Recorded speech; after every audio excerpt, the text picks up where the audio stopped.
All the extroverts are in their happy place. Met 8 new people, introduced them to people they don't know.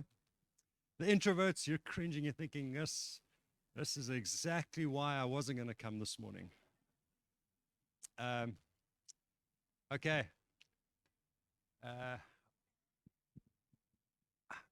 If I do this morning's message justice, you'll leave here encouraged, and I think you'll have been stimulated to think deeply about something.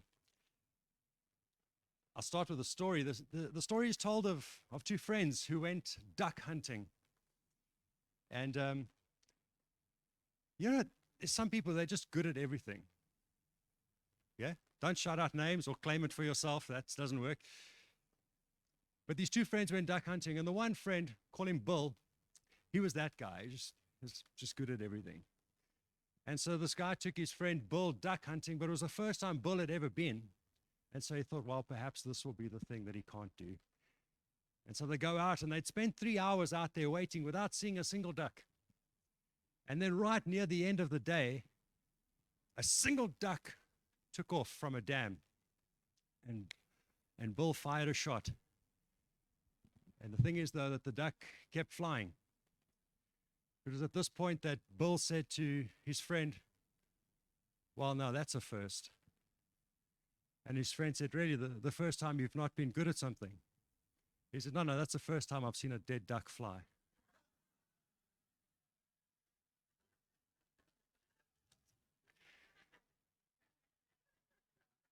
Some people have absolutely no problem with confidence. Again, don't shout out names or point, but some people have no problem with confidence. Confidence is defined in the dictionary as a person who is certain, who is full of conviction, assured, and positive.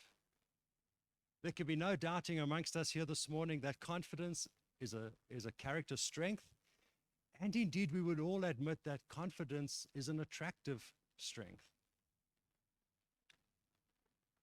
However, if you go onto Facebook and you have a look at the relationship status between confidence and Christianity, this is what it says. The relationship between confidence and Christianity, or the Christian faith, is a complicated relationship. I want for you to think about that deeply in the next few moments. I want to guide our thinking for just a little while, but I want us to really figure this thing out, because it is complicated. You see, throughout the Bible, and Philippians 3:3 is one example, but throughout the Bible, we are warned against putting any confidence in human effort, confidence in ourselves, self-confidence. The Bible's message consistently throughout the scriptures that we shouldn't have confidence or an overemphasized level of confidence. So what is it then? What is the Bible calling us as Christians to? Because it's such a good thing. It's a strength. It's to be assured. It's to be positive. It's a good thing. Then why is its relationship with Christianity and our call to people of humility? It seems to be, is anyone else, like there's a tension there? Yes, there's a tension between confidence and Christianity, I think. I suppose the reason the Bible is so clear in its communication about levels of overconfidence is because that so easily slips into pride. The tipping point from confidence into pride, even arrogance, it's almost a bit of a slippery slope. And the Bible is clear in its message on pride, that is something God finds utterly unacceptable. It's something that is toxic to faith and indeed to spiritual well-being. We realize we're more on the hubris side of pride when the Bible speaks about that. It's an excessive pride. I mean, you don't just arrive somewhere looking like a slob, having absolutely no pride in yourself. That we realize that's not what the Bible is saying. I think we're talking about that level of self-importance and even self-centeredness, that when you see it, you just know it. Yes? The Bible certainly indicates that there's no place for that in the heart of a Christian. However, so we're stuck in this conundrum now. A person with confidence is defined as being, let me give it to you again, is defined as being certain, full of conviction, assured and positive. Sounds like the kinds of things we ought to be.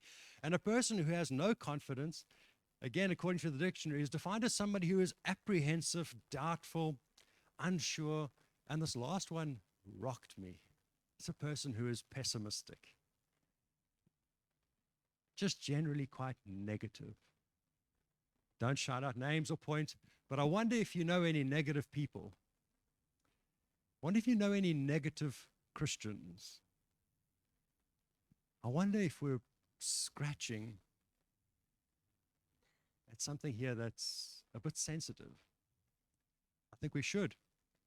I think we should ask, what is the question? What is this relationship between confidence, the sense of positivity and it's going to be okay, and where does that fit into our faith so that we don't go overboard and become prideful and go down a slippery slope into a dark space?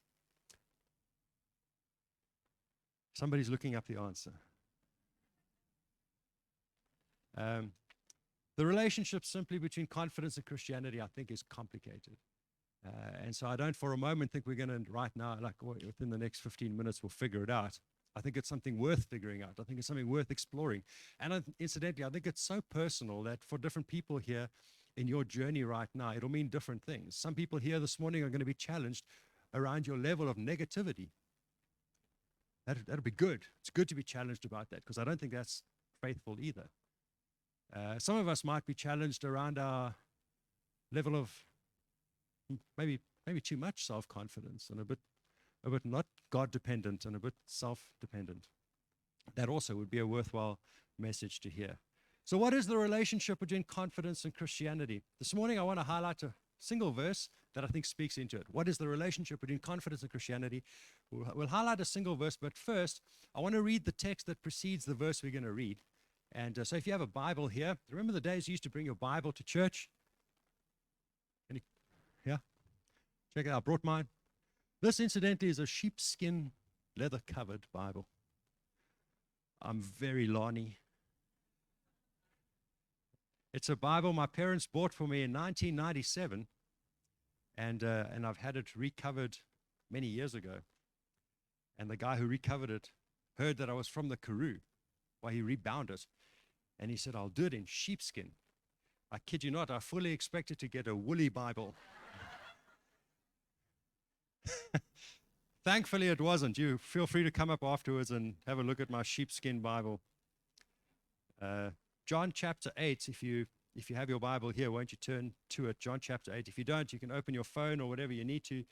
But I'd like you to get the text in front of you this morning. Every now and then, I like to not put it on the screen, because it's good to read it with your own eyes. It's also good to be thumbing through the Bible. Otherwise, we forget where the books are. And then Troy has got to come up again. Remember when Troy came up and gave us the full list of the books of the Bible? Embarrassed all of us. Oh, my word. We didn't even know if he was right or wrong because we weren't sure. We don't want to have to do that again. Okay, so it's a good idea every now and then to read your old Bible, thumb through it so that you can see where the pages are. And it also gives you a sense of the scope of what God has said to us. He's given us a comprehensive work. It's not just what we can fit on our screen at the time. God has given us a comprehensive outline of what he's like. And it's good to read it all. So we're going to read that. So what is the relationship between Christianity and confidence? I have a single verse that I think speaks into it. But before we get to that verse, I want to read a text, an interaction that happened with Jesus. So John chapter 8, just listen to it if you don't have a Bible. From verse 1. Jesus returned to the Mount of Olives, but early the next morning he was back again at the temple. A crowd soon gathered, and he sat down and he taught them. As he was speaking, the teachers of the religious law and the Pharisees brought a woman they had caught in the act of adultery, and they put her in front of the crowd. Teacher, they said to Jesus, this woman was caught in the very act of adultery. The law of Moses says to stone her. What do you say? Okay, just pause there for a moment. Folks, this woman is in peril, deep peril. Not only is she being exposed to the most horrific public shame one could imagine. I mean, cringe. Think about it. It's not unlike this setting here this morning. One person teaching, many people engaging with the teaching, listening. And then some people arrive, barge in through the door with a woman. They throw her on the ground. We've just caught her in adultery. What should we do with her? Can you imagine the room? Imagine the people's shudder. What? I mean, it's horrific, don't you think? It's disgusting, to be honest. She wasn't committing adultery on her own. But such was the custom. It was her they wanted. It was the shame. Have all of that in your mind as we wonder, what would Jesus say? What would he do? I need you to realize this woman is in deep, most horrific public humiliation. And the truth is, folks, the truth is that she is just moments from her broken life ending under a pile of stones. She's 10 minutes away from her life ending under a pile of stones, because that's what they want to do. That's the gig here. We've brought her in. We're going to kill her right here. We're going to stone her to death in this place. How many of you know that's not a terribly confident place to be in? Feel free to agree. Just you don't have to say anything, but you can just go like, yeah, that would not be your happy place. You wouldn't exactly be feeling like you can take on the world when you've been thrown down here. Possibly they didn't give her a chance to even clothe herself. They wanted as much ridicule and inhumane treatment as possible. Hey, that's not really your confident spot. I wonder what Jesus would do, and I wonder what he would say. Let's keep reading. What do you say? Verse 6, they were trying to trap him into saying something they could use against him. But Jesus stooped down and he wrote in the dust with his finger. They kept demanding an answer. And so he stood up again and he said to them, all right, stone her. But let those of you who have never sinned throw the first stones. What a guy. And then Jesus stoops down again and he writes some more in the dust. People have been guessing for ages what he was writing. Keep guessing. When the accusers heard this, they slipped away one by one. They began with the oldest until only Jesus was left in the middle of the crowd with the woman. Then Jesus stood up again and he says the following to her. Where are your accusers? Didn't even one of them condemn you? No, Lord, she said. And Jesus said, neither do I. Go and sin no more. What a powerful story. In a moment, on this dusty patch, in a moment, Jesus takes her from right down there, where it's hard to imagine anyone with less confidence, with less self-worth. And he sets her free. He liberates her in that moment, and he restores her, and he sends her away, to be honest, with a ridiculous level of freedom. He doesn't say, go and fix it. Just go and sin no more. Like, from this moment, you're free now. Just go and don't do that again. I do agree there should have been some payment. If not dying under a pile of stones, some measure of payment. Some little bit of something. But he doesn't do that. And why? Because I think he's trying to teach us something here. When he sends her off, folks, she's gone from the lowest of the lows to being encouraged to go out of here with your head held high. You can walk out okay. He's restoring her dignity and her worth. I would put it to you that one could say that Jesus in that moment was saying, I think, what Christian confidence actually is. You see, she was given confidence because she now had defeated her accusers. Her enemies were defeated. But the reality is, through no effort of her own, all she had done for this equation was provide the occasion. And then Jesus does everything necessary for her to be liberated and for her to be free. Folks, the only thing we have done in the grand scheme of God's story of grace, the only thing I have contributed to that was provide the occasion for him to show grace through my sinful life, through my brokenness. That's it. Nothing else I contribute makes the story any better. The only thing I do is I'm an occasion. I'm a life that he could do that too. You're sitting here this morning and you're saved. If you're a Christian, you should feel simultaneously good and bad. You should feel quite relieved that we've brought nothing else to the equation, but also that his grace is like that. It's a magnificently liberating thing to be set free by Jesus. It is like, it cannot be any better. He doesn't say to her, well, go and sin no more, but see me next week. We're going to have to talk this thing through. We're going to figure this out. It's not like that. That's what caused Philip Yancey to write the book, What is So Amazing About Grace? Well, folks, what is not amazing about it? Yes? Okay. So she's given victory over her enemies through no effort of her own. Victory over her enemies through no effort of her own. The last few weeks, we've looked at the reality and the strategy of evil and how God delivers us from our enemy. I want you to realize in that story, this woman is restored by Jesus. From that dusty patch of earth right there, she is given her freedom and her dignity, and she walks away differently. I guess I want to ask you this morning, how should a Christian carry themselves? Talking about Christianity and confidence, how should they carry themselves? Anyone else here, you're a people watcher? I am a compulsive people watcher. I can sit for hours watching people walk, making up in my mind stories about what they do, who they are. Is anyone else like me? What do the rest of you do? Yeah, get watched. We're the ones providing something to look at. Okay. I love watching how people walk, how they carry themselves. I find it intriguing.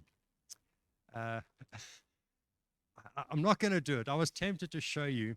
If you've not seen it, there's a walk called the Billionaire Strut. Those of you who watch any UFC, no, I'll pick somebody soon. Watch, the guys are all sinking down in their seats. If you've heard of Conor McGregor, that's his walk. That's how he walks into the ring when he's going to do a UFC fight. And he does it, and it's an extreme swagger. Okay, but I'm not going to show you what it looks like, but just know it's a walk of obscene levels of confidence. And he does it, of course, to create a certain vibe within the ring, and it's very, he does it to create an impression. But I wonder how Christians should carry ourselves. You see, maybe we shouldn't go all the way over to a billionaire strut, but maybe skulking around is not the answer either. I wonder how we should carry ourselves. How should we walk? Should we walk with our heads held high? Because it looks to me like this woman was encouraged by Jesus from the lowest point in her life.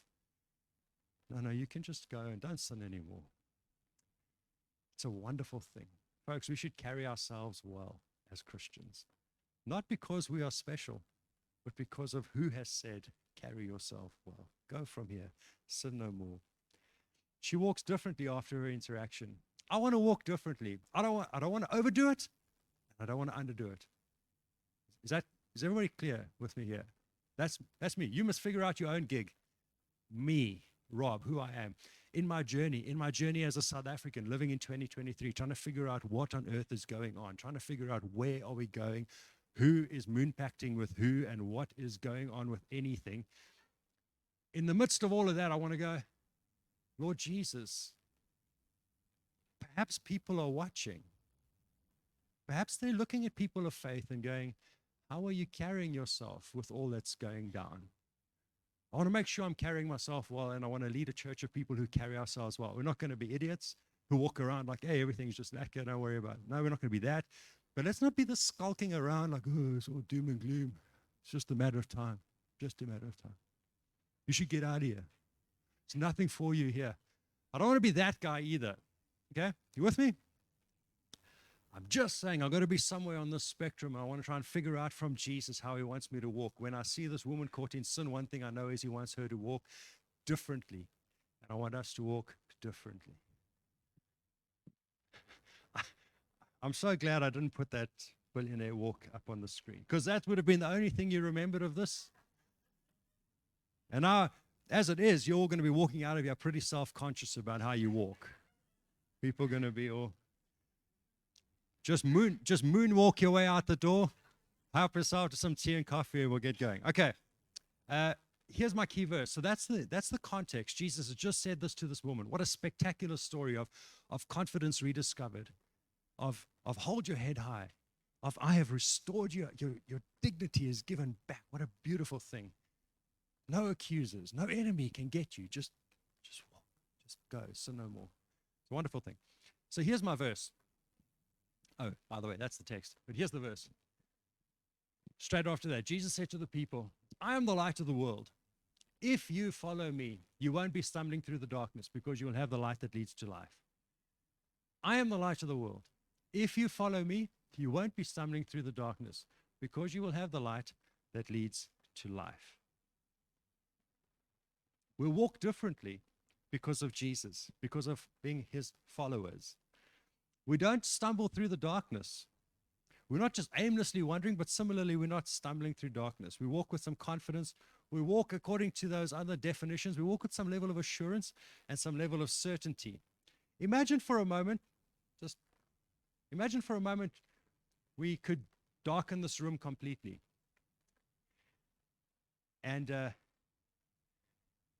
then we said to one person, right, try and navigate from that corner to this corner. No, what? Let's keep the lights on. We'll put a blindfold on them because now we can all see, and they can't. For them, it's blind. For them, they're walking in darkness. And we say, all right, I'll try and make it from that door into the storeroom at the back here. And not only that, whilst they're walking, we're going to provide all kinds of distractions. We're going to shout and scream at them. We're going to make a big noise. We're going to call them here. We're going to call them there. Then we're all going to go very quiet just to freak them out. And then when they start thinking, we'll make a loud noise, we're really going to torment them. How many of you know that person would start from there, would not be walking very confidently? When you're walking in darkness and when there are multitudes of distractions, you don't walk confidently. You walk very tentatively because you're not sure of the dangers that darkness could present. Jesus says here that if we follow him, we won't be stumbling through the darkness. That's not the way we carry ourselves. That's not the way we ought to carry ourselves because we have this light inside of us. He is the light that leads to life. If we follow him, we will never stumble around in the darkness. If we're stumbling around in the darkness, well, then we should ask ourselves, how are we doing on the following gig? Because I don't think his light has run out. Not like those magneto torches. Oh, we've got a predicament at home. Our load shedding torches are not getting through 2 hours anymore. I mean, first world problems, I know, but still, it's becoming an issue. Spending the last 15 minutes, we have to eat when at the start of load shedding, because by the end of load shedding, you're eating in darkness. It's horrific. This is not a hint. Please don't send us torches or batteries or anything like that. We're fine. We'll figure it out. I just wanted you to know this is some of the pain that we're living with. Candles.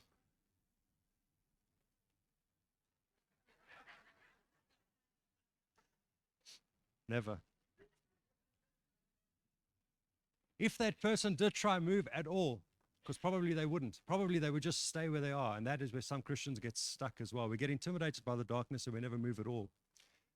But if that person were to begin moving, they would do so with great apprehension and nervousness because of the uncertainty that darkness brings. While Jesus says here to his followers that because they are following him, and whilst they are following him, they don't go through life like that.